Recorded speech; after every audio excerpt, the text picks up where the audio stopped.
ल है हामी पनि आज यसो सपिङमा निस्क्यौँ न भनेर नानीहरूको स्कुल छुट्टी भएको बित्तिकै तिनजनाकै स्कुल छुट्टी मिलाएर अनि हामीले यसरी सपिङ लगेको अनि एकदमै खुसी भयो।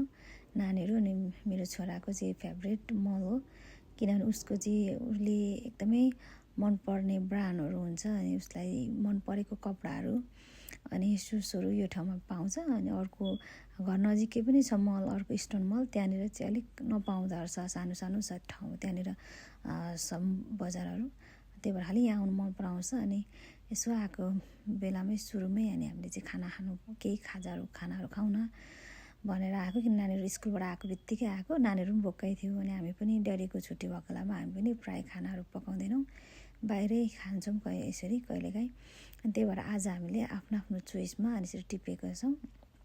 अनि नानीहरूले पनि उयो गर्दै थियो अनि एकदमै है अनि सबै रेडी भएर हामीले चाहिँ अनि अब खाने टेबलतिर जाँदैछौँ। अलिकति एक्सपेन्सिभ हुँदो रहेछ मलभित्र, तर पनि कहिलेकाहीँ अलिकति महँगो कुराहरू नानीहरूसँग बसेर खाँदा पनि रमाइलो हुँदो रहेछ। मेरो छोरी चपस्टिकले खाने अरे कि, अनि त्यहाँ पाउँदो रहेछ किन्नुको लागि, अगाडि राखिदियो कि दोकानेले चाहिँ किनोस् भनेर होला नानीहरूले, अनि उसले नि मन पराएर टिपिन्। अनि मेरो छोरा यहाँ मन पराउँदैन फोटो खिच्न है, अनि त्यसरी उसको फेभरेट सुज पसलमा हामी आएको अनि एकदमै उसले चाहिँ खोजिरहेछ कि, किनभने उसले गुगलतिर हेरिरहेको हुन्छ कुन मनपर्छ के भनेर। अनि यहाँ चाहिँ हामी बजार गएर आएको सुज हेरेर यहाँ चाहिँ ड्याडी चाहिँ पुरा बसिरहनु भएको रहेछ यस्तो मसाज गर्ने ठाउँमा। अनि यता छोरा पनि गल हेरे, छोरी पनि पुरा टाढो भयो खेलेर गलेर, उसलाई भिडियो गर्नु मान्दैन कि मेरो छोरा चाहिँ, अनि रिसाइरहेको छ यहाँनिर किन भिडियो गर्दैछ स्कुलबाट आएर है, पुरा मुडो गलेर पनि उसलाई पुरा उयो भइरहेछ।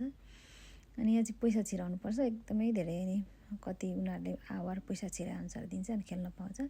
त्यसरी नै घर जाने बेलामा यहाँनिर आइसक्रिम खाने अरे, मेरो छोरीले चाहिँ मेरो पनि भिडियो गर्नु नै भन्दै भनिरहेछ, उसको आइसक्रिमै सिद्धेछ। अनि यहाँ छोरीले उसको फेभरेट भ्यानिला आइसक्रिम खाँदैछ, अनि त्यो क्यान्डीहरू के आफ्नो चोइस लाउनु पाउँदो रहेछ, अनि त्यसरी खानु पाउँदो रहेछ। अनि यहाँ छोराले मिल्क सेक खाएको अरे है, उसको भिडियो गरेको त्यहाँनिर फेरि रिसाएर आज